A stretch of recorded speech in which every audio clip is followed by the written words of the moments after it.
Sometimes life uproots us, not with warning, not with mercy, but with the quiet finality of an email, a cracked photo album, an empty apartment that echoes with everything you used to be. Starting Over at Sparrow Creek is a story about a woman named Clara, a woman whose life fell apart in 3 short sentences: divorce, disconnection, disbelief. And just when she thought there was nothing left to salvage, she found a single bloom in her grandmother's overgrown garden, a crimson rose, still alive after all those years. What followed wasn't just a return to a forgotten town. It was a war against weeds, memories, town council bullies, and self-doubt. It was the slow, painful journey of learning to plant again, grow again, and believe that even the deepest roots can find the sun. This isn't just a story about gardening. It's about grit. It's about grief. It's about finding strength in community, resilience in dirt-streaked hands, and hope in the stubborn petals of a rose that refused to die.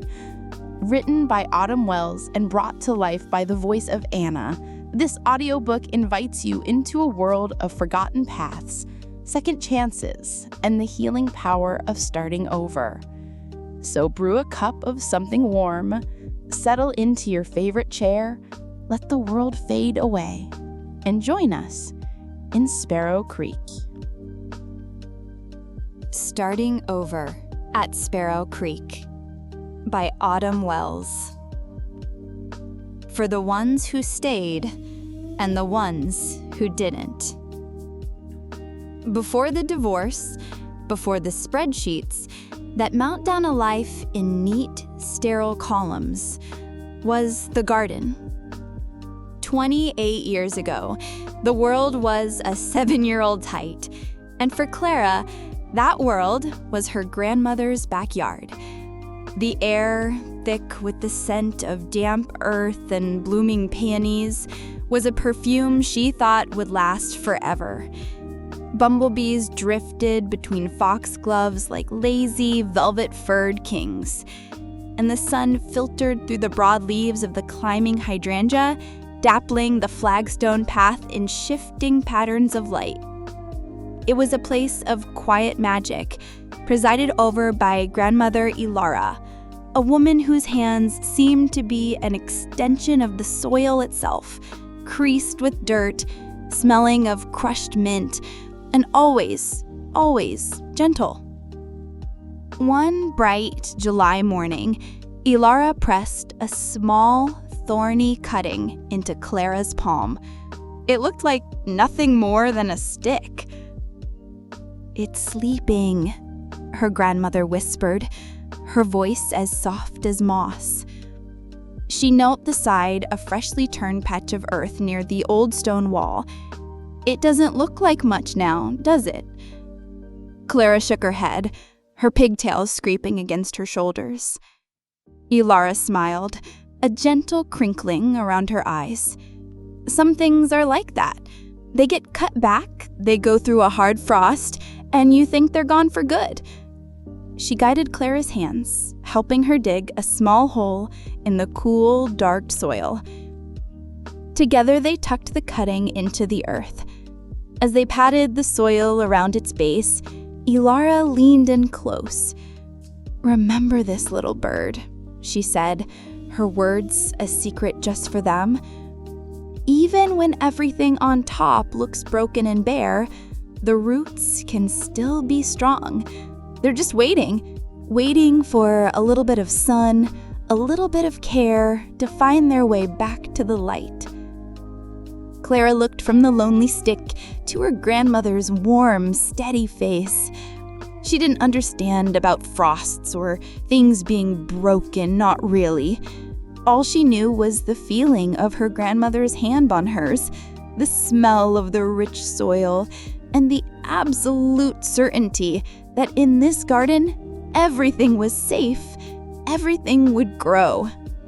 It was a promise whispered on a summer breeze, a memory she would lock away like a precious stone, long before she learned that some winters could last for years. Part 1. The Leap. Chapter 1. The End of an Era.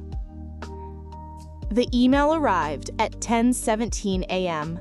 3 sentences of sterile black text on a blindingly white screen. The final decree had been signed. It was done. Clara stared at the words, her coffee growing cold on the coaster beside her laptop. It is finalized. A 17-year marriage, a shared life, 2 decades of memories, good and bad, all of it condensed into a phrase as impersonal as a weather report. She felt a strange hollow echo in her chest, a space where a hurricane of grief should have been, but there was nothing, just a profound, unnerving silence. She was officially a single-line item. Clara Ann Miller, formerly Patterson, population 1. Her apartment, a place she'd rented 6 months ago, and a desperate flight from the house that was no longer hers, reflected her inner emptiness. The walls were a shade of white, so devoid of warmth, it felt like a hospital room. The furniture was new, minimalist, and utterly devoid of history. It was a life assembled from a catalog, a stage set for a person she didn't recognize. Her own reflection in the dark screen of the laptop was a stranger, a woman with tired eyes and a faint line between her brows that had become a permanent resident.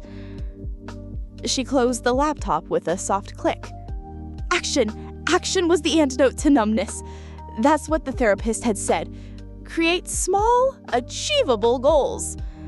Today's goal was the last box. It sat in the corner of the living room, a brown cardboard sarcophagus labeled in Mark's decisive Sharpie, Misc Sentimental, a catch-all for the things the lawyers couldn't neatly divide. Photos, trinkets, old letters, the shrapnel of a shared life. Mark had wanted none of it. He said, just get rid of it, Clara. We need a clean break. With a sigh that felt like it came from her very bones, she knelt and sliced through the packing tape. The scent of dust and old paper rose to meet her. Inside lay a tangled history, a stack of postcards from a long-forgotten trip to Italy, a dried corsage from a college dance, and underneath it all, a thick, cream-colored photo album. Her fingers, hesitant at first, traced the embossed title, Alara's Garden. Her breath hitched. She hadn't seen this in years. She lifted the heavy album onto her lap and opened it to a random page. And there it was. The garden. Not the tangled mess she'd glimpsed on her one painful drive-by last year, but the vibrant, living paradise from the prologue of her life. The photo, slightly faded at the edges, showed the garden in the glorious peak of summer. Foxgloves stood like purple soldiers. A riot of orange poppies spilled onto the flagstone path, and in the center of it all stood a 7-year-old girl with scrapped knees and messy pigtails beaming at the camera. Her younger self. Standing behind her, one hand resting on the girl's shoulder, was her grandmother, Alara. She wasn't looking at the camera, but at the little girl. A smile of pure, undiluted love on her face. Clara's carefully constructed numbness began to crack. A single hot tear escaped and slid down her cheek, dropping onto the glossy surface of the photo. She swiped it away, but another followed. The silence in her chest was finally breaking, replaced by the sharp, aching ping of a loss so deep it had no name. It wasn't just a loss of her marriage or her grandmother or the garden. It was the loss of the little girl in the picture, the one who believed that everything was safe, that everything would grow. She stared at the endage, at the memory of the sun on her face and the smell of the rich, dark earth. Her grandmother's words, dormant for decades, echoed in her mind. Even when everything on top looks broken and bare, the roots can still be strong. She closed her eyes, the cold, sterile white of her apartment dissolving into the deep, living green of the past. For the first time in a long time, she felt something other than empty. It was a faint, fragile seedling of an idea, terrifying and impossible. But there, all the same, a question that unfurled in the quiet wreckage of her life. What if she went back? Chapter 2. The Impulsive Leap. The decision, once it bloomed in the ruins of her living room, was not a rational one. It was a fever.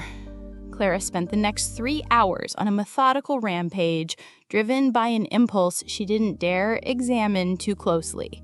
She packed 2 suitcases with practical clothes she hadn't worn in years, sublet her apartment online with a cripplingly low deposit, and wrote a curt 2-sentence email to her boss, resigning from the accounting firm she'd worked at for 15 years. There was no plan. There was only the ghost of a Barden and a car pointing north.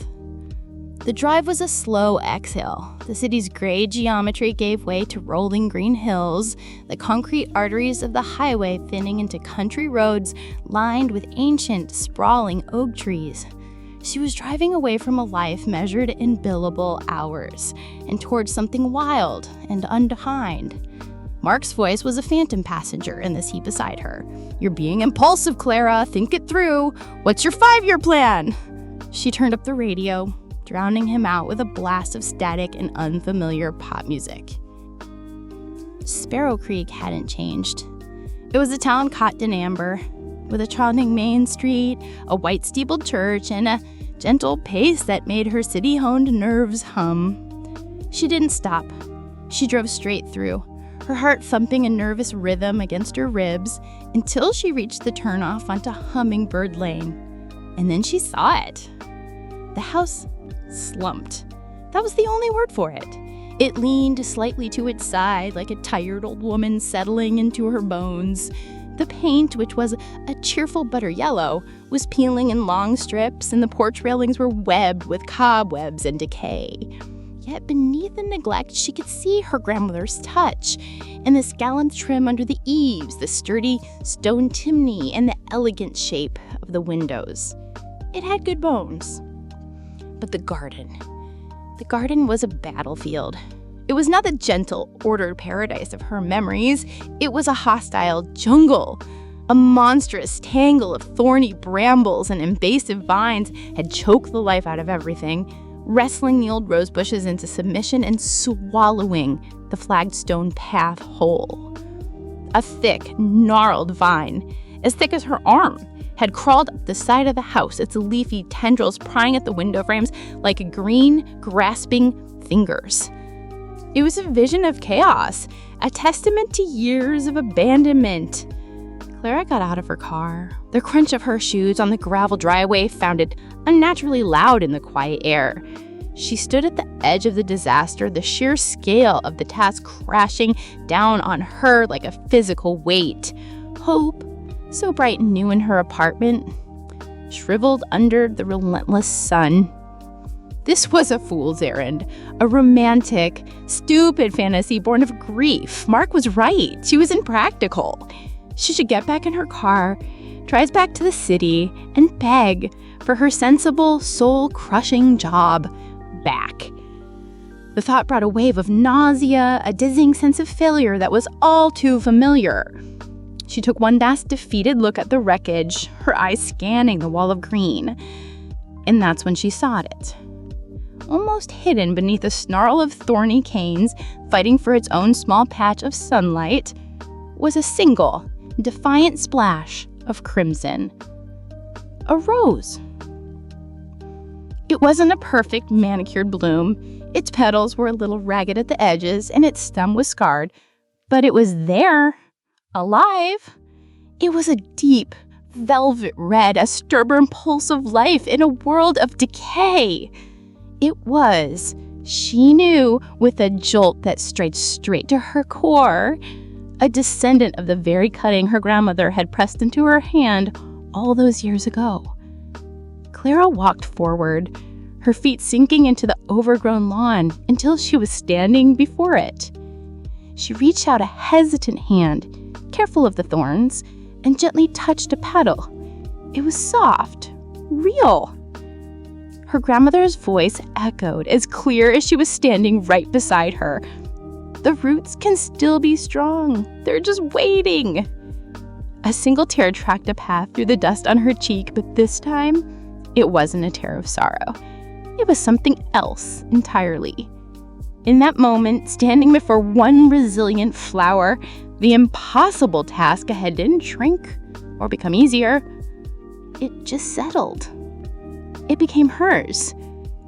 She took a deep breath, the air thick with the scent of wild and untamed green. She had no tools, no plan, and barely enough money to last a few months. It was still a fool's errand, but it was her fool's errand. She turned and looked at the sagging old house, then back at the crimson rose. She was no longer running away from a life. She was stepping into one. Chapter 3: The Crimson Promise. The air was still, holding its breath. For a long moment, Clara didn't move.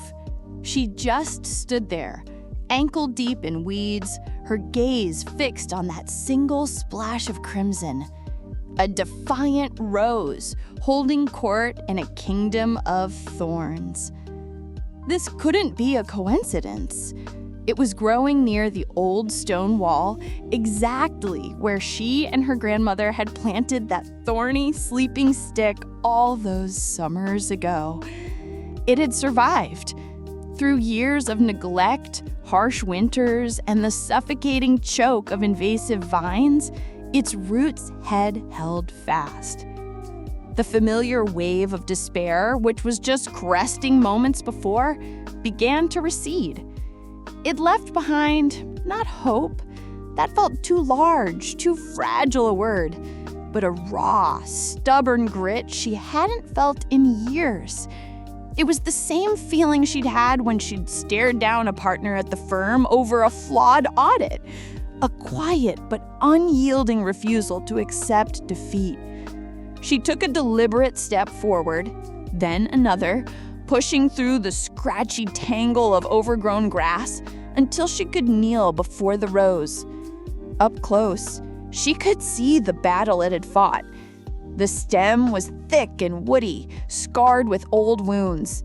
A few of its lower leaves were yellowed and spotted, but the new growth at the top was a healthy, vibrant green. And the bloom itself, while a little weathered, was magnificent. Its petals, the color of deep red velvet, were just beginning to unfurl, a secret held within a soft fist.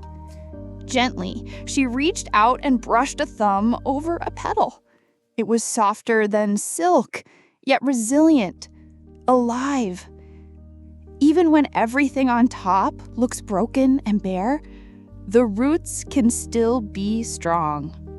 Her grandmother's voice whispered in her memory. A sob caught in her throat, but it wasn't one of sorrow. It was a wrenching, physical release of the tension she'd been holding for months, for years. The tension of maintaining a perfect marriage, a perfect career, a perfect life that was slowly, silently cracking apart. Here, in this wild, ruined place, there was no need for perfection. There was only survival and the tenacious, beautiful struggle for the light. She looked from the rose to the derelict house, then back to the jungle that was once a garden. The monumental task hadn't shrunk. It was still overwhelming, illogical, and quite possibly doomed to fail. Her savings wouldn't last forever. The house needed more than a coat of paint. The garden needed more than a simple weeding. It needed a resurrection. But as she knelt there in the dirt, the scent of wild, untamed things filling her lungs, the fear was replaced by a cold, clear certainty. She wasn't just saving a garden. She was saving herself. She would fight for this place, for the memories buried beneath the weeds, and for the future she couldn't yet see. She would battle the thorns, the decay, and whatever else this town threw at her. This wasn't a whim anymore. It wasn't an escape. It was a promise to the little girl with the scraped knees, to the grandmother who believed in hidden strength, and the resilient red rose that had refused to die. Clara pushed herself to her feet, her joints aching in protest. She brushed the dirt from her knees, her movements no longer hesitant, but firm. The war had just been declared, and she was its sole dedicated soldier. The first order of business, she would need supplies. Chapter 4. The First Battle. The bell above the door of Sparrow Creek Hardware and Feed chimed a cheerful, old-fashioned welcome. The air inside was a heady mix of sawdust, fertilizer, and something vaguely metallic. It was a place built for purpose, with worn wooden floors and shelves groaning under the weight of everything from plumbing fixtures to bags of chicken feed. It was the absolute antithesis of the sterile, fluorescent-lit big box stores of the city, and Clara felt a strange sense of comfort in its organized chaos. "Be with you in a minute," a voice called out from the back. Clara browsed the aisles, her accountant brain automatically calculating costs, her list growing longer and more daunting with every step. She needed heavy-duty gloves, loppers, a garden fork, a trowel, contractor bags. The list was endless. She was so engrossed in comparing the merits of two different types of pruning shears that she didn't hear the footsteps approaching. "Starting a war, are ya?" Clara jumped, startled. A young woman with a spray of freckles across her nose and a friendly, gap-toothed smile was standing beside her. She had a streak of bright blue in her messy ponytail and a smudge of grease on her cheek. She gestured with a wrench towards the formidable-looking loppers in her hand. "Those will cut through just about anything. You're clearing land." "Something like that," she managed, feeling suddenly self-conscious. I've taken over the old Miller place on Hummingbird Lane." "Alara's old place? No kidding! I'm Sarah. My family has run this store forever.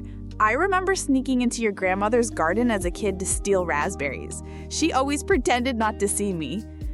A small, genuine smile touched Clara's lips for the first time since she'd arrived. She probably planted that road just for the neighborhood kids. "She definitely did," Sarah laughed. "So you're bringing it back to life. That's amazing. It's a real mess out there, though. You're gonna need more than just those." For the next 20 minutes, Sarah became Clara's unofficial general. She swapped out the expensive shears for a sturdier, cheaper pair. She pointed her to a commercial-grade weed killer for the poison ivy she would inevitably find.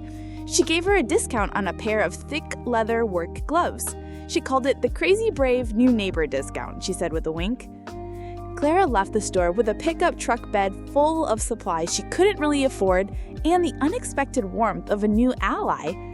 The sun was beginning to dip below the trees as she pulled back into her driveway, casting long shadows across the yard. For the first time, she looked at the daunting jungle of a garden not with despair, but with a clear plan of attack. She was unloading a heavy bag of topsoil when she saw it. Tacked to the front door was a crisp, white envelope. It was jarringly official against the peeling yellow paint. Her name, Miss Clara Miller, was typed on the front. Her stomach tightened. This wasn't a welcome note. With trembling fingers, she tore it open. The paper was thick, important feeling cardstock, embossed with the official seal of the town of Sparrow Creek. The text was dense with legal jargon, but the message was brutally clear. In violation of Municipal Code 14B, Property Neglect and Overgrowth Ordinance, failure to remediate the aforementioned violations within 30 days will result in significant daily fines, potential seizure of the property. The words blurred. 30 days. It was an impossible timeline. She looked at the mountains of supplies, then at the impenetrable wall of weeds. They were setting her up to fail. She eye-scanned to the bottom of the page. The letter was signed with a flourish, the ink sharp and aggressive. Sincerely, Arthur Abernathy, head of the town of Sparrow Creek Council. The name hung in the air, a declaration of war. Clara stood there on the sagging porch, the official notice in one hand, her heart sinking like a stone. The warmth from her encounter with Sarah evaporated, replaced by a cold dread. The battle for the garden had already begun, and she hadn't even thrown the first punch. Part 2. The Struggle. Chapter 5. The First Thorns. The morning after Arthur Abernathy's declaration of war, Clara was up before the sun. The official letter, now wrinkled from being clenched in her fist, lay on the dusty kitchen counter, a ticking clock that spurred her into action. Sleep had been a restless affair, punctuated by nightmares of grasping vines and looming deadlines. There was no time for despair. There was only work. She pulled on the new leather gloves, the stiff material feeling foreign on her hands, and marched toward the most hostile-looking section of the garden, a monolithic wall of brambles that had completely consumed what was once a stone fence. The first hour was a lesson in humility. The thorns, sharp as needles, snagged on her clothes and scratched to any exposed patch of skin. The thick, woody canes of the brambles fought back, resisting the bite of the loppers. Progress was measured in inches, not feet. By the time the sun had climbed high enough to beat down on her back, she had managed to clear a patch no bigger than her kitchen table, and her body was already screaming in protest. Muscles she hadn't used in 20 years ached with a deep, burning fire. "You're holding those wrong." The voice, dry and crackly as autumn leaves, came over the stone wall. Clara, wrestling with a particularly stubborn root, looked up to see a woman with a cloud of snow-white hair and eyes as bright and inquisitive as a sparrow's. She was leaning on the fence, a steaming mug held in her wrinkled hands. This had to be Iris. "You're putting all the strain on your back," the woman continued, taking the slow sip from her mug. "Use your legs and put your weight into it. That's a 50-year-old briar patch. It's not going to surrender without a fight." Clara, sweating and covered in scratches, straightened up, wincing as her lower back twinged. "I'm Clara," she said, wiping a grimy hand across her forehead. "I know who you are," the woman said, her eyes twinkling. "You're Alara's granddaughter. I'm Iris, lived next door for 60 years. Watched her grandmother build this garden from nothing but clay and stubbornness." She took another sip. "She'd be proud of you for trying, but she'd tell you you're going about it all wrong." "Oh?" Clara asked, a touch of defensiveness creeping into her voice. "And what's the right way?" "The right way is to know your enemy," Iris said, gesturing with her mug toward the tangled mess. "You see brambles. I see a root system that's been plotting its takeover since the last moon landing. You can't just attack it from the front. You have to find the mother root. It's always the thickest one, usually hidden right at the base of the wall. Kill that, and the rest will weaken." Clara stared at the wall of thorns, a new understanding dawning. She had been fighting 100 small battles, not the one that mattered. "And another thing," Iris added, her voice dropping conspiratorially. "That soil is all clay, nothing but rocks and sorrow. Alara spent years working in compost. You'll find the old compost heap behind the shed. It'll be black gold by now. You need to feed the earth before you can ask it to grow anything for you."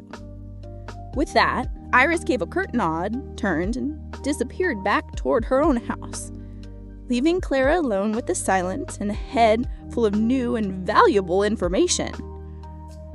She spent the rest of the day following the old woman's advice. She fought her way to the base of the stone wall and, after an hour of digging and cutting, found it, the mother root, as thick and gnarled as an old man's arm. It took every ounce of her strength, leveraging her weight on the fork, just as Iris had said, but finally, it came free with a deep, wrenching tear that seemed to echo through the entire patch. It was a small victory, but it felt monumental. As dusk started to settle, Clara looked at the slightly larger clearing she had made. It was still a tiny dent in a massive problem. Her hands were blistered, her back was a knot of pain, and Arthur Abernathy's 30-day deadline loomed. But for the first time, she felt she wasn't just fighting blindly. She had allies, a strategy, and a sliver of hard-won ground. Chapter 6: A Different Kind of Debt. The days that followed fell into a grueling, rhythmic pattern. Wake before dawn, work until her muscles screamed. Collapse into bed. Repeat. Clara learned the garden's topography through pain. She discovered a hidden patch of poison ivy the hard way, her arms breaking out in an angry, itching rash that only Sarah's emergency supply of calamine lotion could soothe. She unearthed a small graveyard of rusted, forgotten tools, a headless shovel, a fork with a splintered handle, a pair of shears seized by rust, each one a testament to the years of neglect. Her body, accustomed to the soft ergonomics of an office chair, was in open revolt. Every morning began with a chorus of groans as she coaxed stiff limbs into motion. She had blisters on her hands that turned into calluses, a permanent ache in her lower back, and a collection of scratches on her arms and legs that looked like a road map of her battles. She was perpetually covered in a fine layer of dirt. Yet, with every hard-won foot of cleared ground, something inside her shifted. The numbness that had been her constant companion for months was being burned away by the relentless sun and physical exertion. In its place was a sharp, clear focus. Her world had shrunk to this small patch of earth, and she found a strange peace in the simplicity of it. There were no spreadsheets, no passive-aggressive emails, and no hollow apologies. There was only the soil, the thorns, and the work. One afternoon, while trying to dislodge a stubborn rock from what she hopes would become a vegetable patch, her shovel struck something with a dull thud. It wasn't another rock. Curious, she dug around the object, her hands rushing away the dirt.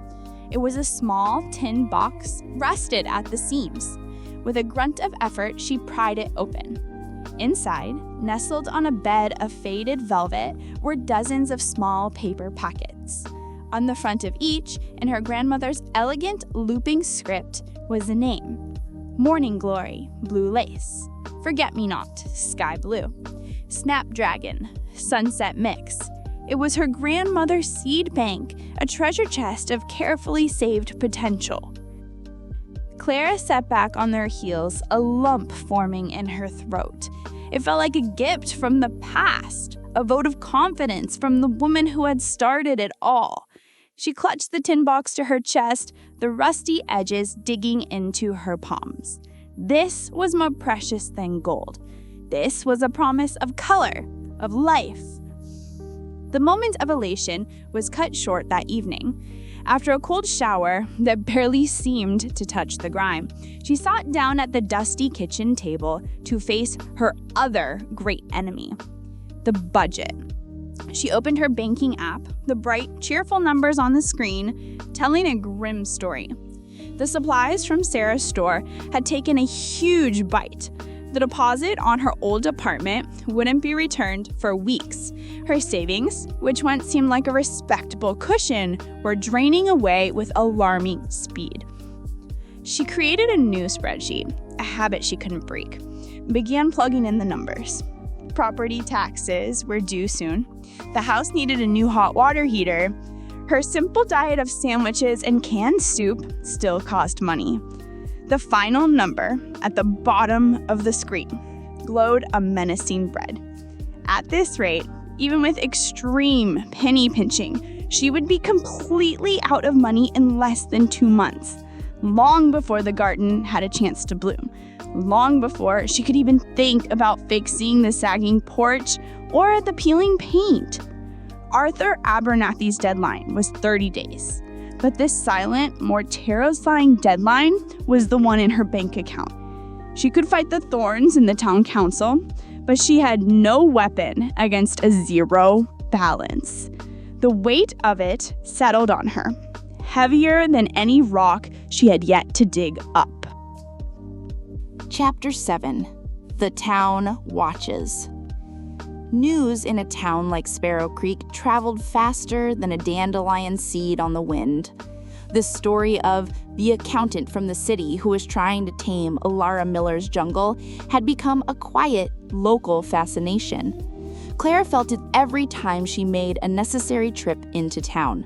The lingering glances from people sipping coffee at the sidewalk cafe. The whispers that stopped abruptly when she walked into the post office. It wasn't hostile, not yet, but it was watchful. She was a curiosity, a temporary spectacle. No one, it seemed, truly believed she would last. Her daily routine was now as ingrained as the dirt under her fingernails. In the mornings, she did the heavy, brutal work of clearing land. In the afternoons, guided by Iris's shouted advice from over the fence, she began the more hopeful work of amending the soil, mixing the rich, dark compost from behind the shed into the dense, unforgiving clay. The work was slow and methodical, and for the first time, her accountant brain felt like an asset. She mapped out plots on graph paper, researched companion planting, and created a meticulous schedule based on the seed pockets she'd found. One sweltering afternoon, as she was wrestling a wheelbarrow full of compost toward a newly cleared bed, a pickup truck slowed as it passed her house. The driver, a weathered man in a flannel shirt, leaned out his window. "You're fightin' the losin' battle, miss," he called out, not unkindly. "That patch ain't seen a friendly hand in 20 years. Better plow it all under." Clara just nodded, her jaw tight, and kept pushing the wheelbarrow. The man shrugged and drove on. His opinion was the unspoken consensus. She heard it in the gentle, pitying tone of the woman at the grocery store. She saw it in the way people's eyes would drift from her face to her scratched, dirty hands. They saw a woman playing at being a farmer, a city mouse, hopelessly out of her element. Only Sarah, at the hardware store, seemed to be in her corner. Clara had to make another trip for more twine and a new rake head after the old one snapped.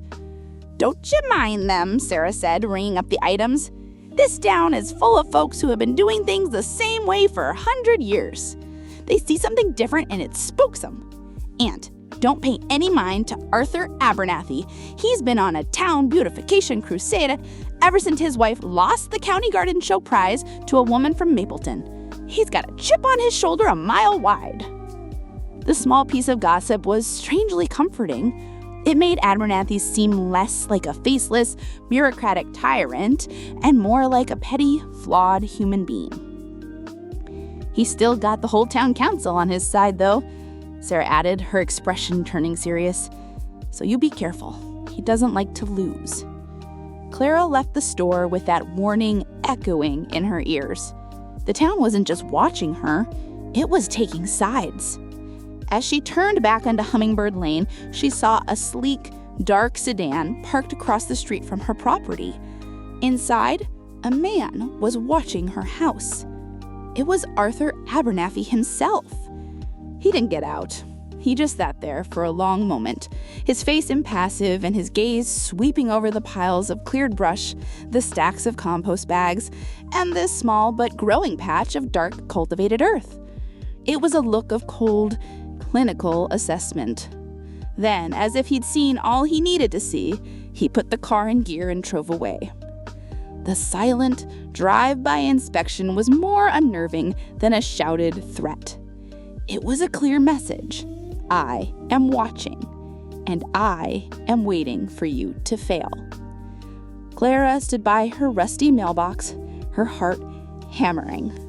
The lines were being drawn, not just in the soil of her garden, but in the very fabric of the town. Chapter 8. A Line in the Dirt. 2 days after the silent surveillance, the war came to her doorstep. Clara was on her hands and knees, pulling up the stubborn, stringy roots of crabgrass from a patch she designated for the heirloom tomatoes, when the crunch of expensive shoes on her gravel driveway made her look up. Arthur Abernathy was even more imposing in person. He was a tall, silver-haired man, dressed in a crisp golf shirt and pressed trousers that seemed laughably out of place in the rustic chaos of her front yard. He carried a clipboard like a weapon. "Miss Miller," he said, his voice smooth, but with an undeniable edge of authority. He stopped a few feet away, careful not to get any dust on his polished loafers. "I trust you received the town's notice," he began, not waiting for an answer. "I was in the area and thought I would personally inspect your progress toward remediation." His eyes swept over the yard, his expression a mask of faint distaste. He saw not the hours of back-breaking labor, but the remaining piles of brush, the untamed sections, the overwhelming scale of what was left to do. "I'm making progress," Clara said, her voice steadier than she felt. "Progress," he repeated, the word dripping with skepticism. "Miss Miller, what you're creating here is an eyesore. Your grandmother, bless her heart, let this property fall into a state of considerable disrepair in her final years. Your current activities are merely churning the mess around." A hot spark of anger ignited in Clara's chest. "My activities are called gardening. I am restoring what was once a beautiful part of this town." Arthur gave a short, humorless laugh. "This is not gardening. This is a misguided, amateurish effort that is actively lowering the property values of your neighbors.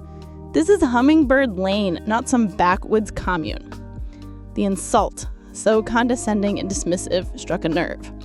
All the whispers, the pitying looks, the doubt she'd been fighting, he had just given it a voice. "I have 24 days left on my notice, and I intend to use every single one of them. Now, if you'll excuse me, you're standing on what's about to be a pumpkin patch." Arthur's eyes narrowed. His polished civility began to crack. "Let me be perfectly clear. The good people of Sparrow Creek value order, tidiness, and respect for community standards. If you cannot abide by those standards, perhaps you would be happier back in the city." Before Clara could form a retort, another voice cut in. "I think she's doing a fine job, Arthur." Both of them turned. A man was walking up the driveway, carrying a small flat box of seedlings. He was dressed in work jeans and a faded t-shirt, with the kind eyes and a calm, steady presence. Clara vaguely recognized him from a distance around town. "This is private property, Ben," Arthur snapped, his composure clearly rattled by the interruption. "It is," Ben agreed easily, stopping beside Clara, "and I'm just here to drop off some tomato starters from my new neighbor. A welcome to the neighborhood gift." He smiled at Clara, ignoring Abernathy completely. "Ben Carter, I run the organic farm stand just outside of town. My dad and your grandmother used to trade vegetables over the fence." The gesture was so simple, so kind, it nearly disarmed Clara. Ben turned his calm gaze back to Abernathy. "The law says she has 30 days, Arthur. It doesn't say she has to endure lectures from the head of the town council while she's working. Why don't you let the woman do her job?" The challenge, delivered so quietly, hung in the air. Arthur was visibly flustered, unused to being contradicted so directly. He shot a venomous glare, at first at Ben, then at Clara. It was a look that promised retribution. "See that you are in compliance by the deadline, Miss Miller." His voice was tight. Without another word, he turned on his heel, got into his sedan, and drove away. The silence he left behind was thick. "Sorry about that," Ben said, finally breaking it. "Arthur gets a little zealous. Thank you, Clara said, her voice barely a whisper. She felt shaky, the adrenaline of the confrontation leaving her weak. Don't mention it, he said, handing her the box of seedlings. He needed to be reminded that being on the town council doesn't make him king. Why don't you let the woman do her job? He looked around at the cleared patches of earth, his expression knowledgeable and genuinely impressed. This is good soil now. Your grandmother would be happy. He gave her another warm smile, tipped his head in a small nod, and walked back to his own truck, leaving Clara standing there with a box of fledgling tomato plants in her hands and the distinct feeling that she had just met another ally and made a much more dangerous enemy. Chapter 9. Whispers and Weeds. The confrontation with Arthur Abernathy, witnessed by Ben Carter, was like a stone dropped into the quiet pond of Sparrow Creek. The ripples spread quickly. Clara noticed the change almost immediately. The town's quiet, watchful neutrality began to fracture into distinct camps. The pitying looks from some of the older residents sharpened into open disapproval. She overheard a snippet of conversation while picking up mail at the post office. An absolute disgrace. Abernathy's right to step in. The woman fell silent the moment she saw Clara, her cheeks flushing. On the other hand, a few townspeople seemed to be quietly rooting for her. The gruff man who had told her she was fighting a losing battle now gave her a curt, almost respectful nod when he drove past. One morning, she found a small, anonymous bag of garlic bulbs on her porch with a simple handwritten note that said, "For luck." Her small world was now neatly divided into allies and enemies, with a vast, undecided middle. Her work in the garden became her sanctuary from the town's budding drama. She fell into a rhythm, her body growing stronger and her mind clearer. She planted the tomato starters Ben had given her, their little green leaves a vibrant symbol of hope in the dark soil.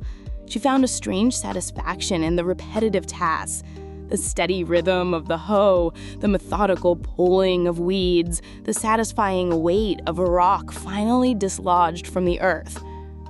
Iris, her over-the-fence oracle, continued to offer a steady stream of unsolicited but invaluable advice. "See that?" she called out one afternoon, pointing a wrinkled finger at a patch of clover. "Don't you dare pull that up. That's a nitrogen fixer. It's healing your soil for free." Lara always let the clover have its way in the off-season. Ben Carter stopped by a few days later, ostensibly to see how his tomato plants were settling in, but Clara suspected it was really to check on her. He walked the perimeter of her cleared land, his gaze thoughtful. "You've got a good eye for layout," he commented, gesturing to where she planned the vegetable beds. "You're giving them enough sun." He offered practical tips on watering and how to build simple, cheap trellises.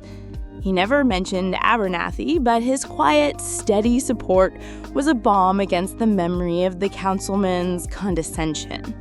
There was an ease about him, a calm that came from a life spent with his hands in the dirt, and Clara found herself looking forward to his visits. But for every moment of encouragement, there was a reminder of the opposition. One evening, she discovered someone had thrown a fast food bag full of trash over her fence into one of her newly prepared beds. It was a petty, juvenile act, but it felt deeply personal. It was a message. "You and your project are garbage. You don't belong here." Clara stared at the greasy wrappers and half-eaten burgers staining the rich, dark soil she had worked so hard to cultivate. A year ago, this would have sent her into a spiral of anxiety. 6 months ago, it would have been proof that she was a failure. Now, it just made her angry. With methodical precision, she picked up every last piece of trash. She smoothed over the soil. Then she went back to her work, her movements fueled by a cold, determined fury. They could whisper, they could disapprove, they could throw their garbage. It didn't matter. This was her land. This was her fight, and she was not going to back down. Chapter 10. The Price of a Welcome. The Sparrow Creek Community Bake Sale was an institution, an annual event held on the town green to raise money for the volunteer fire department. Iris had insisted Clara contribute. "Everyone contributes," she said, her tone leaving no room for argument. "It's how we know who's serious about being part of this town. Don't bring anything from a box either. They'll know." So, on a Saturday morning, Clara found herself walking toward the bustling town green, carrying a still warm lemon and poppy seed loaf, one of the few recipes she knew by heart from her grandmother. She felt deeply out of place. Her hands, now permanently calloused and crisscrossed with humiliating scratches, felt rough and clumsy as she navigated the crowds of neatly dressed families. She spotted the bake sale table, a long folding table laden with pies, cakes, and cookies. Presiding over it all, clipboard in hand, was Arthur Abernathy's wife, a woman with perfectly coiffed hair and a smile that didn't quite reach her eyes.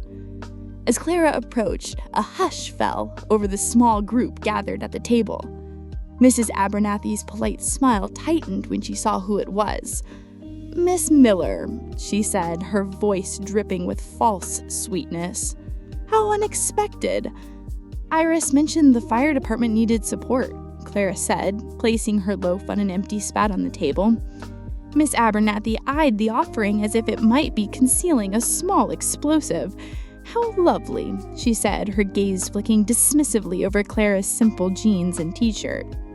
Clara felt a flush of heat rise in her cheeks. Before she could respond, Sarah from the hardware store bustled over, wiping her hands on her apron. "Clara, that looks amazing," Sarah said loudly, giving Clara a conspiratorial wink. She picked up the loaf. "I'm buying this right now before anyone else gets their hands on it." She handed a $10 bill to a surprised-looking Mrs. Abernathy and took the loaf. "Thanks for this," she said, turning her back on the councilman's wife. "Seriously, don't let the queen bees get to you." The small act of defiance was a lifeline, but the public chill from the Count Abernathy camp was a clear signal. Later, as Clara walked through the town green, she felt like she was navigating an invisible minefield. Some people offered small, hesitant smiles. Others, particularly those in Abernathy's social circle, turned away, presenting her with the cold shoulder. She saw Ben Carter at the edge of the green talking with another group of local farmers. He caught her eye and gave her a warm, encouraging smile that made her feel, for a moment, like she wasn't entirely alone. But he also saw Arthur Abernathy standing near the gazebo, watching her, his expression unreadable but deeply unsettling. She didn't stay long. The price of admission to the community was feeling too high. As she walked back toward Hummingbird Lane, the cheerful sounds of the bake sale fading behind her, the weight of her situation settled in. This wasn't just a fight against weeds and ordinances anymore. It was a social battle she was ill-equipped to wage. She was an outsider, trying to find her place in a town that was actively deciding whether or not to let her in. She reached her property and paused, looking at the progress she'd made. The cleared patches were larger now, the dark, amended soil a stark contrast to the tangled wilderness that remained. It was her small, hand-carved sanctuary. But the loneliness of it all felt acute. She had allies, yes. A nosy neighbor, a friendly shopkeeper, a kind farmer. But she was still on the outside looking in.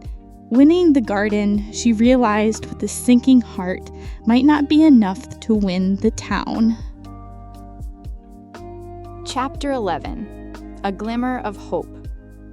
The first week of June brought a string of perfect, sun-drenched days. The oppressive humidity of late spring gave way to a gentle, steady warmth that seemed to coax life from the soil. And for the first time, the garden began to give something back.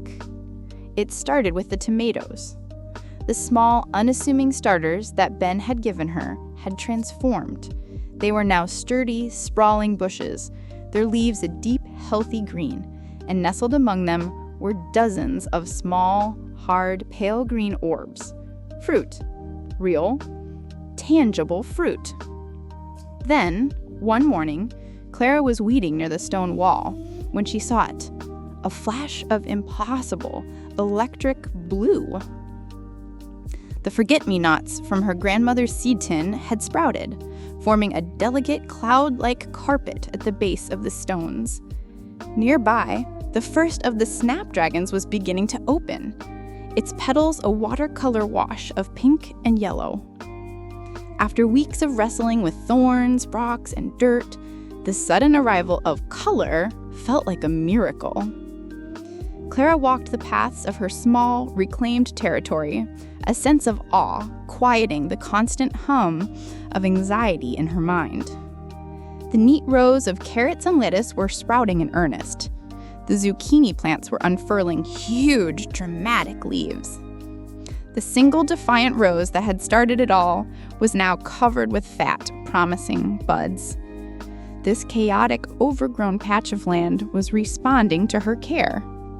It was healing. The most visible transformation was the front fence line. What had been an impenetrable wall of brambles was now a long, tidy bed. Following another piece of Iris's wisdom, a garden should offer a gift to the street. Clara had planted a row of sunflowers there. They were already shooting up, their thick stalks a testament to the rich compost she had worked into the soil. It was these sunflowers that caught the eye of a passing car one afternoon. A woman with a camera and a notebook got out. "You're Clara Miller?" she asked. "I'm Susan from the Sparrow Creek Chronicle.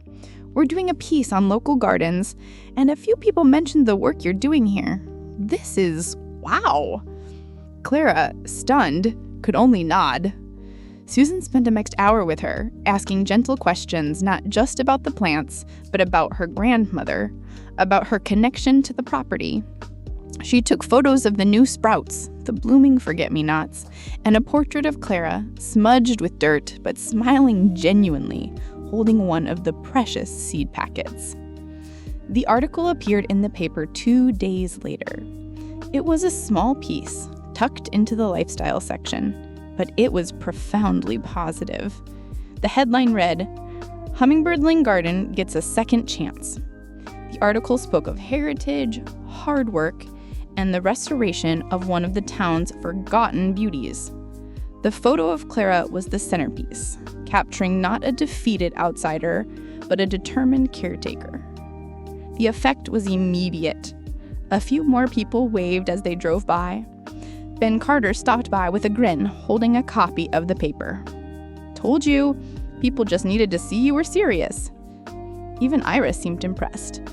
"Well now," she said, peering over the fence at the newspaper clipping Clara had taped to her kitchen window. "Looks like you finally got their attention. About time."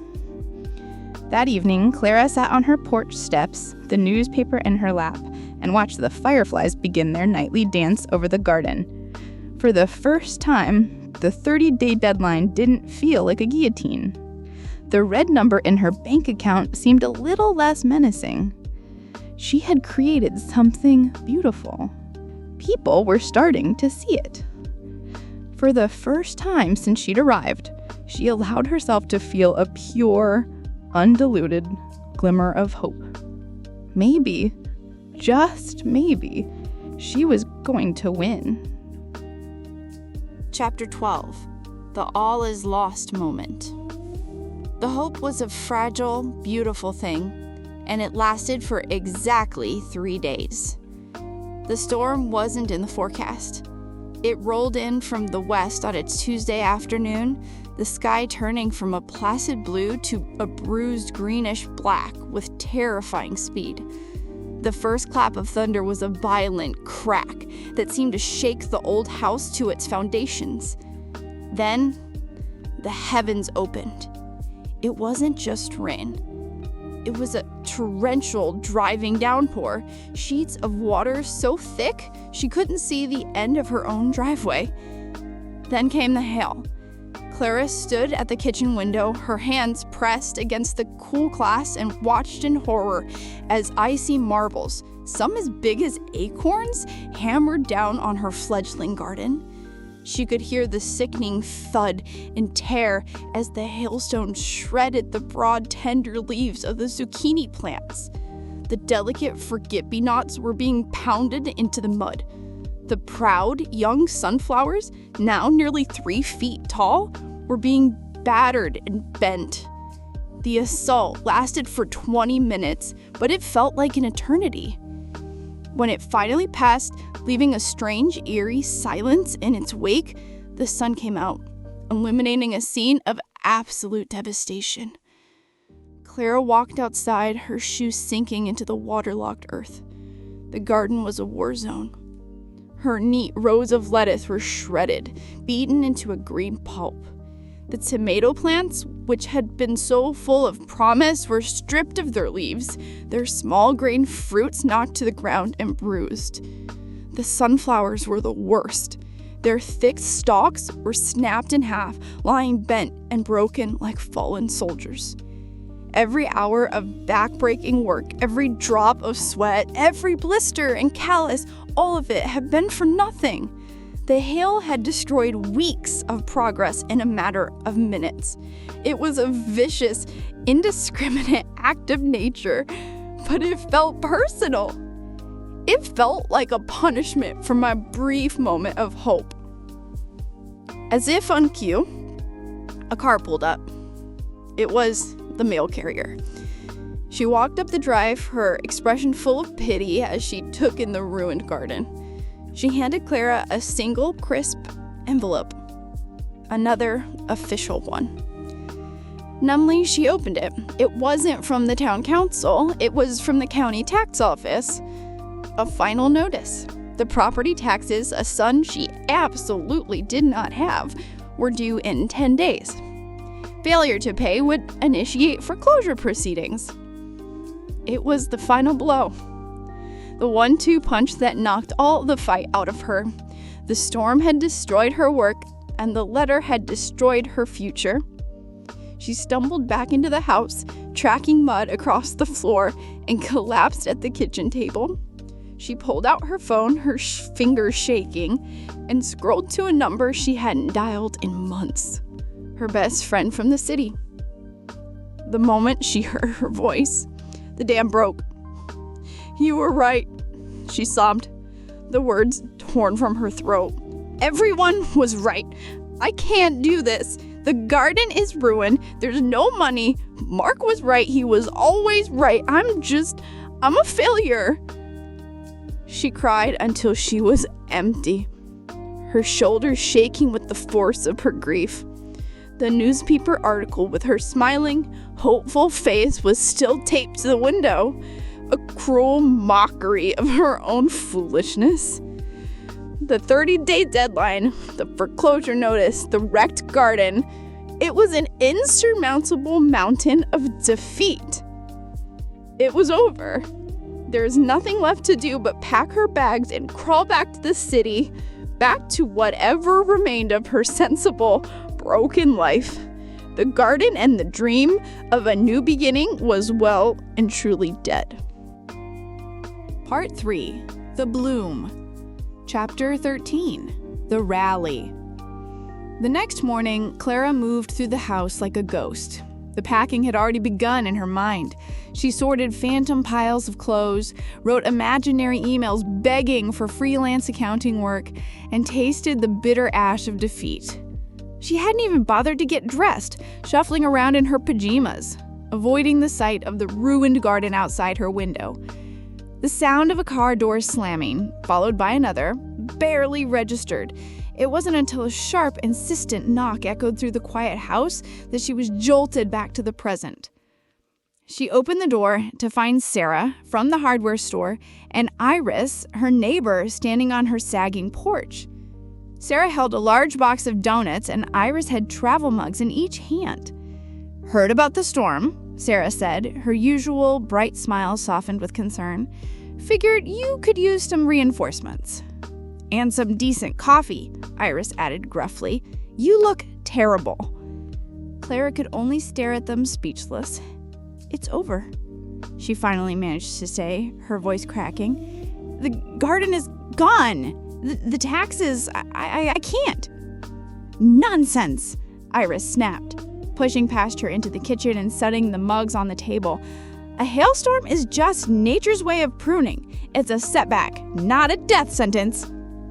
And as for the taxes, Sarah said, following her in, we'll figure something out.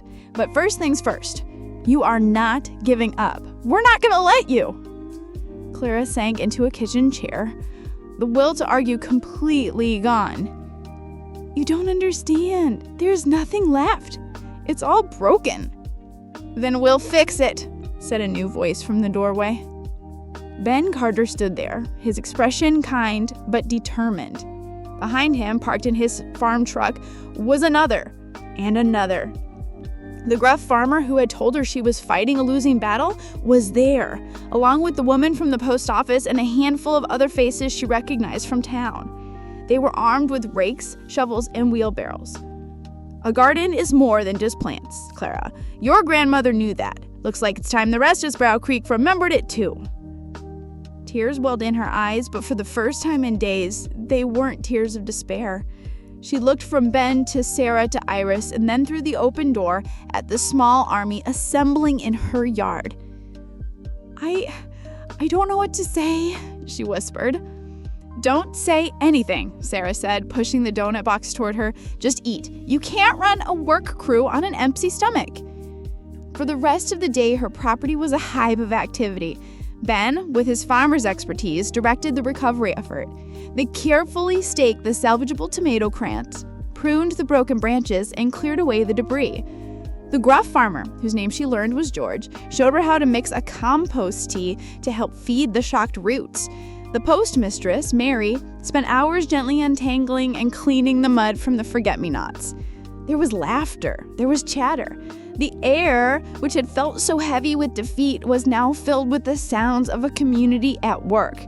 They were not just fixing a garden. They were rebuilding her hope, one broken plant at a time. Clara worked alongside them, her own despair slowly being replaced by a profound, overwhelming sense of gratitude. These people, some of whom she had been strangers just weeks ago, were fighting for her. They saw the article, they saw her effort, and when she was knocked down, they showed up. She wasn't just a curiosity anymore. She was one of them. Chapter 14, Black Gold and Blueprints. By late afternoon, the garden was transformed for a second time. It wasn't the hopeful, pristine green of the day before the storm, but something more resilient, more real. The broken stalks had been cleared away, the salvageable plants were neatly staked and supported.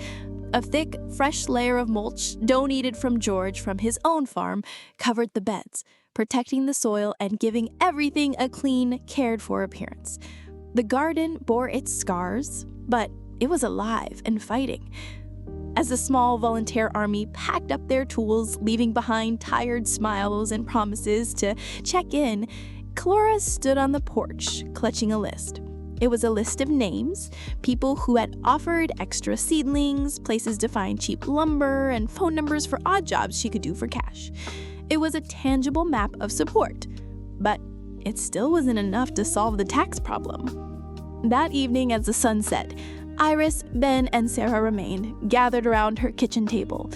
The donut box was empty, the coffee mugs drained. Okay, Sarah said, tapping a pen on a notepad. Let's be practical. A bake sale isn't going to raise that kind of money in 10 days. We need a real plan. We could do a GoFundMe, share the newspaper article, tell the story. People might respond. Clara shook her head, a stubborn knot of her old pride still intact. I can't, she said quietly. You've all done so much already. I can't just ask the world for a handout. It doesn't feel right. Iris, who had been silent, finally spoke. Your grandmother never took a handout in her life. but she was the smartest woman I ever knew when it came to using what she had. She didn't have money, so she used time. She didn't have good soil, so she made her own. She called it finding the hidden asset. The phrase hung in the air. Finding the hidden asset. Clara looked around the messy kitchen, her gaze falling on her laptop, which was still open to the budget spreadsheet she'd made from a relic of her old life. Spreadsheets, budgets, research. That was her asset. She had been so focused on learning to be a gardener that she'd forgotten she already had a formidable set of skills. Abernathy, she said, suddenly, the idea hitting her with the force of a revelation. He's all about rules, ordinances, codes, bylaws. Ben and Sarah looked at her, confused. He's trying to beat me with a rule book, Clara continued, a new energy sparking in her eyes. He thinks I'm just a sentimental fool playing in the dirt. He's forgotten what I used to do for a living. She strode over to a dusty bookshelf where a few boxes of her grandmother's old papers were stocked, untouched since she had arrived. They contained deeds, letters, and decades of household records. It was a chaotic archive she hadn't had the heart to face. Until now. Somewhere in this town's history, in these papers, in the legal code, there has to be something he's overlooked. A historical designation, a zoning quirk, an old easement, something, a hidden asset. She pulled down the first dusty box and set it on the table with a thud. She said, "You all fought for the garden today with your hands. Now it's my turn. I'm going to fight for it with my head." Ben and Sarah exchanged a look, a slow smile spreading on Ben's face. They were seeing a new Clara, not the victim of a storm, but a woman readying for battle on her own terms. The accountant was back, and she was about to do an audit on the entire town of Sparrow Creek. Chapter 15. The Accountant's Gambit. For the next 3 days, Clara's house transformed from a gardener's cottage to a detective's office. The kitchen table became a sea of paper. She unearthed brittle property deeds from the 1940s, yellowed tax receipts, and faded hand-drawn maps of the property line. She printed out every page of the Sparrow Creek Municipal Code, the thick stack of paper held together with a binder clip, and began to read it line by line, just as she would have dissected a corporate financial statement. Her friends helped. Sarah used her family's deep roots in the town to track down old records at the county courthouse.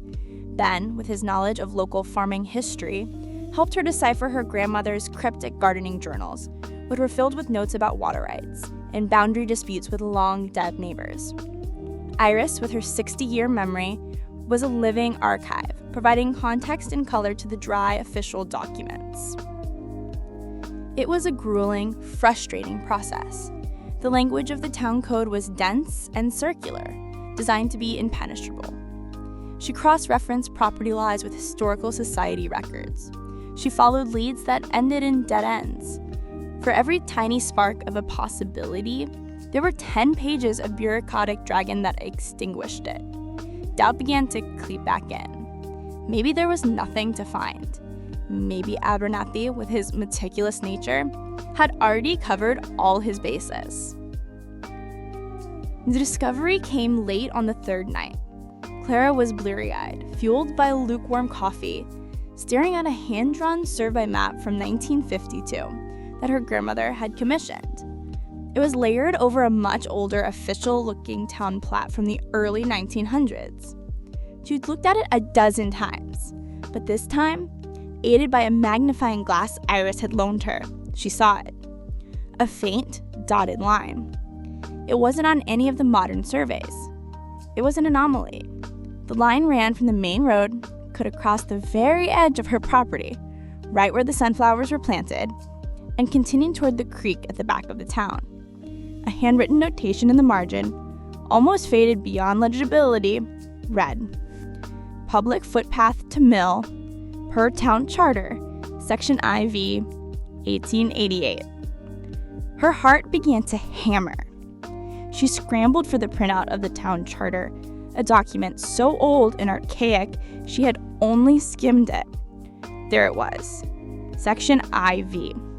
a paragraph detailing the establishment of public footpaths to ensure all citizens had access to the town's original gristmill on Sparrow Creek.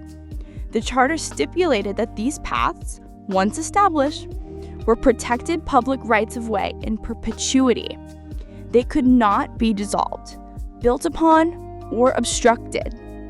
Then she found the final crucial piece of the puzzle in a dusty file box labeled Town Minute Minutes, 1970 to 1980. In a meeting from 1972, a young, newly elected councilman named Arthur Abernathy had proposed a motion to formally extinguish the old, unused footpaths to modernize the town's layout. The motion had been defeated.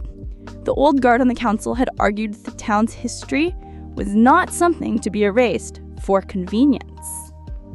Abernathy had tried to get rid of this exact law 50 years ago, and he had failed. Clara leaned back in her chair, a slow, triumphant smile spreading across her face. Abernathy, in his crusade for beautification and order, was trying to use a minor property neglect ordinance from the 1980s to seize my land.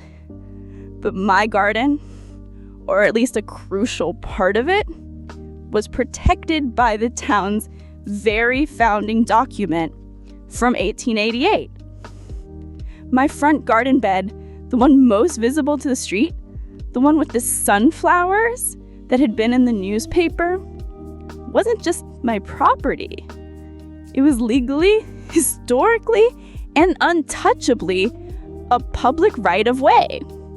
By planting a garden there, I hadn't created a private eyesore.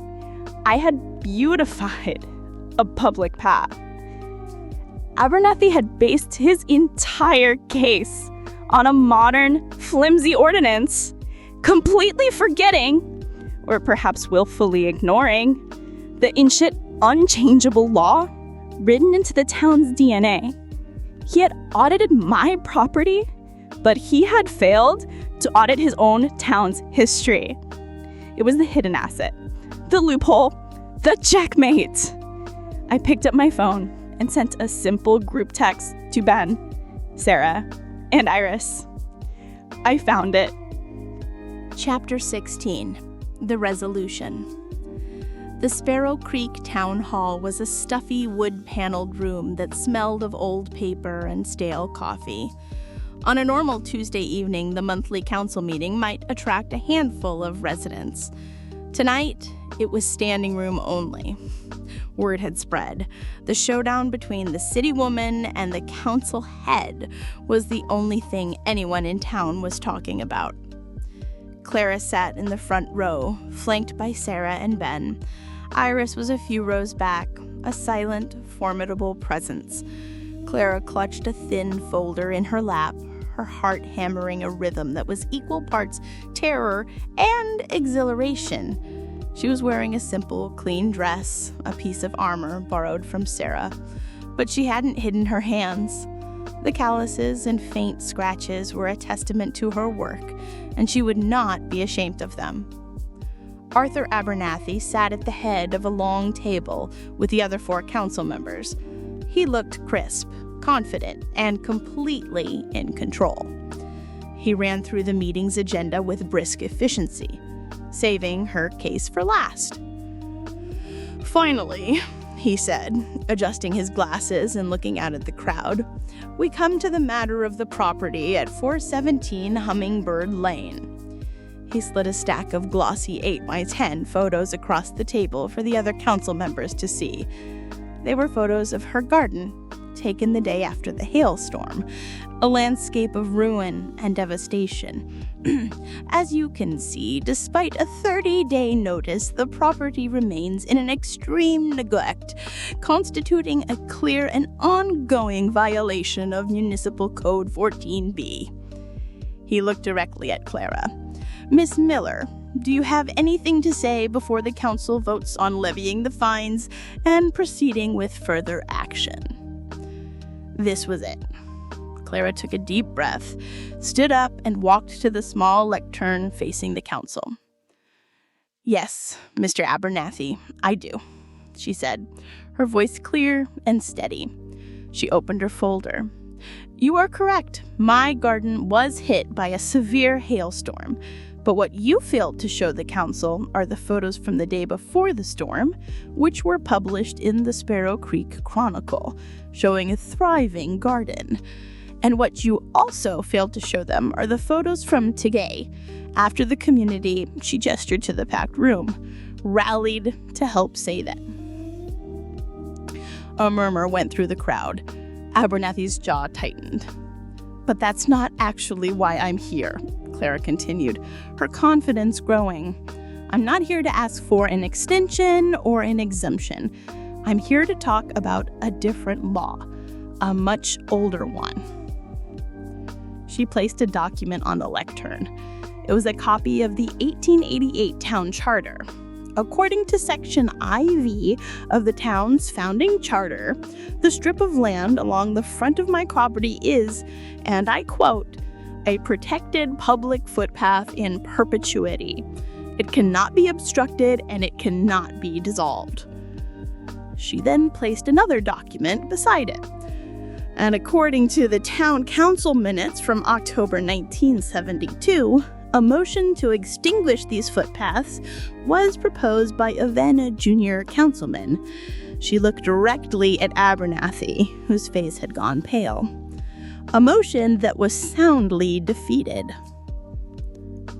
The room was utterly silent.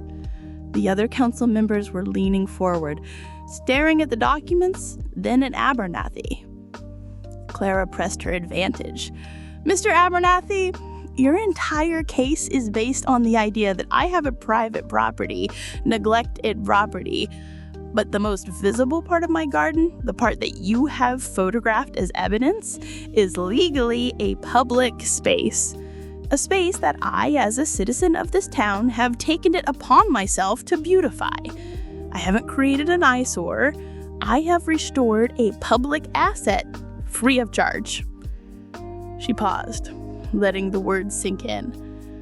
"You have accused me of violating a minor ordinance from the 1980s. But it seems, sir, that you are the one trying to violate the very charter this town was built on." The silence was broken by a single person clapping. It was Iris. Then Ben and Sarah joined. Then George, the gruff farmer. Within seconds, the entire room had erupted in applause. The other council members were looking at Abernathy, their expressions a mixture of shock and anger. They had been misled. Their town beautification crusade had been exposed as one man's personal vendetta. The head councilwoman, a stern-looking woman named Mrs. Gable, cleared her throat, silencing the room. She looked at the evidence, then at Abernathy's ashen face. "In light of this new information," she said, her voice ringing with authority, "all proceedings against Miss Miller and the property at 417 Hummingbird Lane are hereby dismissed." She banged the gavel on the table with a sharp final crack. It was over. She had won. Clara stood at the lectern for a moment, her knees weak with relief. She looked out at the sea of smiling faces. Her community. They weren't just applauding her victory, they were celebrating their own. They had stood up to a bully and reclaimed a piece of their town's history. As she walked back to her seat, Ben squeezed her shoulder and Sarah grabbed her hand. She knew, with a certainty that settled deep in her soul, that she was finally, truly home. 1 year later, the late afternoon sun of a perfect June day slanted across the garden, illuminating a world bursting with life. The sunflowers, replanted and now taller than a man, stood like sentinels along the front path, their heavy heads turned toward the light. The air was sweet with the scent of climbing roses and honeysuckle, and alive with the drowsy hum of bees. The garden was no longer just Clara's. It had become the heart of Hummingbird Lane. On a bench nestled under the shade of the old oak tree sat Iris, reading a book, while two neighborhood children chased a butterfly down the flagstone path. Near the vegetable beds, George Carter was showing George how to tie up a particularly ambitious tomato vine, their friendly argument about the best technique carrying on the breeze. Shara was at the edge of the lawn, laughing as she helped her young son toddle across the grass. And in the center of it all was Clara. She wore a faded sundress, her hands plunged into the rich, dark earth of a new flower bed. Dirt was caked under her nig fingernails, a permanent and welcome resident. The faint line of worry that had once been etched between her brows was gone, replaced by the sun-kissed glow of a woman at peace.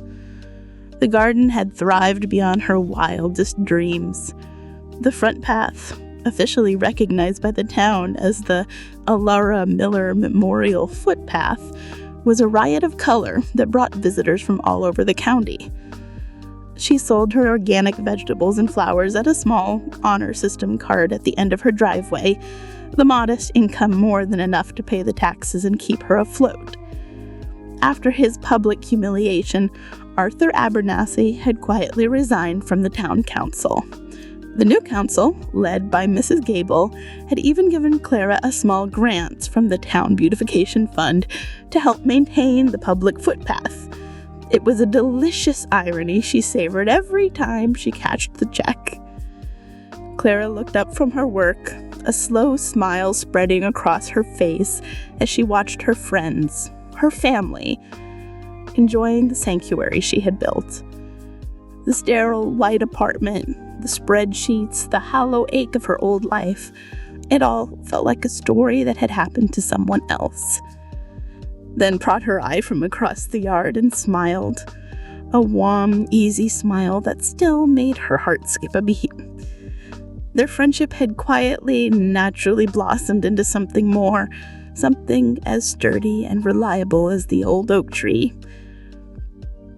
She thought of the broken, numb woman who had arrived here a year ago, armed with nothing but a car full of baggage and a painful memory.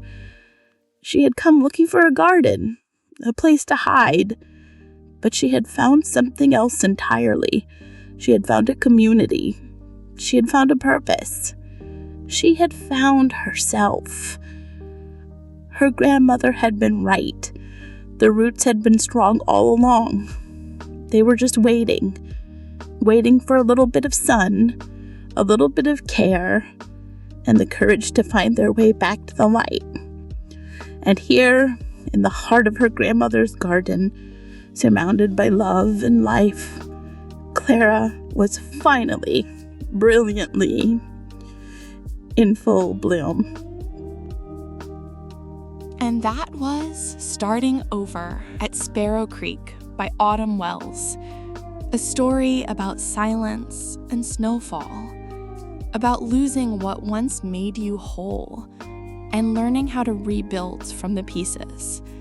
It's not about forgetting the past, it's about learning how to carry it without letting it weigh you down. Sometimes healing doesn't come like thunder or closure. It comes like coffee and quiet rooms, like long walks alone, like the sound of snow falling on an empty porch. Sparrow Creek taught us that it's okay to feel broken, that new beginnings don't have to be loud. They can be as soft as forgiveness and as quiet as coming home. If this story meant something to you, let it stay with you. Let it remind you that healing is not linear. It's not a straight road.